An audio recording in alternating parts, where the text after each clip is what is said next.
everybody, my name is Michael. And I'm Amanda, and today we're going to be talking about biblical submission.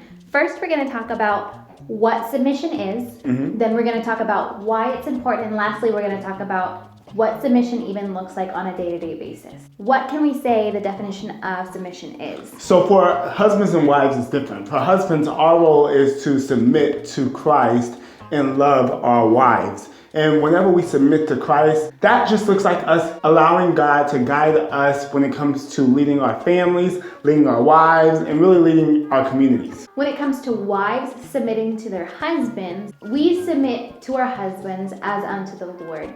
So there's a headship. There's God, there's the husband, there's the wife, and the children. And that headship is a covering. When we submit to our husbands, we're following in that leadership as they are being led by the Lord. Submission is important because whenever a woman submits to her husband, it allows the husband to lead. A lot of women don't submit to their husbands because they feel that they are more capable or more skilled than their husbands when it comes to certain things. However, if you take that opportunity away from your husband and take over the role that he's meant to have in the household, then that does not allow him to grow, and that does not give him an opportunity to become the person that he needs to be in order to effectively lead your family. Instead of empowering him and encouraging him to grow in his role, you're really emasculating him and taking away his ability to lead your family long term. You may or may not trust where your husband is going. You may not see where he's coming from. You may not agree. It may not be the best decision, but it doesn't matter. You don't submit to your husband because you trust him. You submit to your husband because you trust the Lord.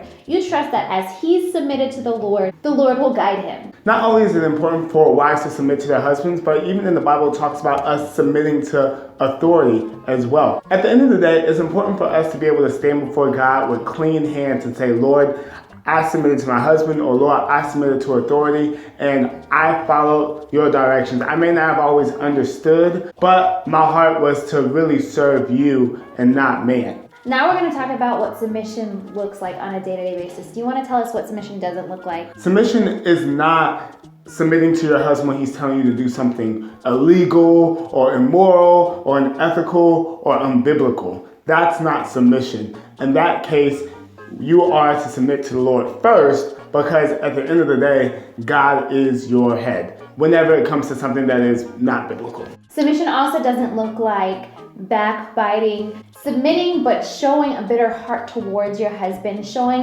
a bad attitude toward your husband. That's not what submission should look like either. Submission should be done with a gentle and quiet spirit, with a spirit out of love and kindness towards your husband. Even if you think you're smarter, even if you think you know more, trust in the Lord and continue to submit to him and treat him the way you would want to be treated. Michael is currently holding Bean because he was on the floor while we were filming the video, but he was interrupting us a lot. So we're like, you know what? You want to be in the video? Ask and you shall receive. You'll be in the video. Okay, so being here in the video. The last thing we're going to talk about is what submission looks like. When Michael and I were engaged, we knew that when we were married, we wanted to have a joint bank account. Right. So we had a huge discussion, almost argument, about which bank we're going to go with. Michael really wanted to go with Bank of America. He's always had Bank of America. Yep. And I wanted to go with my bank. I was like, I like the logo. They've done me right. I like the customer service. I want to go with my bank. I think my bank is cooler. And Michael was like, you know what? I don't want to go with your bank, but whatever. We'll go with your bank since you're just so set on it. But the Lord kept convicting me. He said, Amanda, you need to submit to him. This is your first act of submission. And I was just so convicted, and I finally came back around maybe 2-3 weeks later. And I came to Michael and I said, you know what? We can go with Bank of America. And he was like, really? And I said, yes. I believe that I should submit to you and go with your bank. I didn't know that it was really that big of a deal. But 3 years down the line, we're 2.5 years into marriage, and we found that Michael is now working for Bank of America.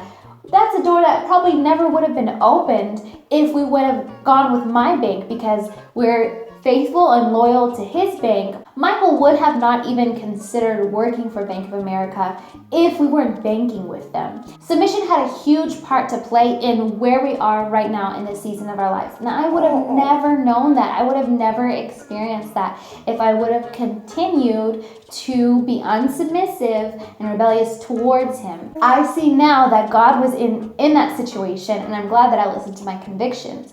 So even if you don't understand what's going on, even if you really want your way, the Lord may be in it. So that's why it's just so important to submit to your husband, because the Lord really may be leading your family. Yes, sir, Mama.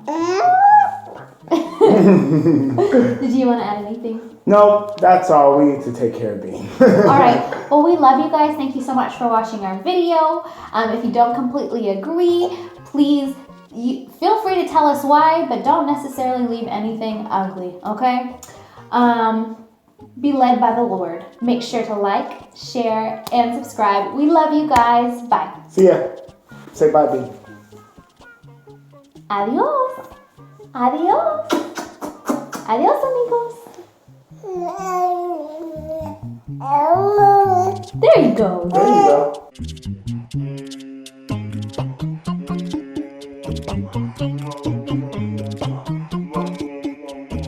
Hear that I'm recording.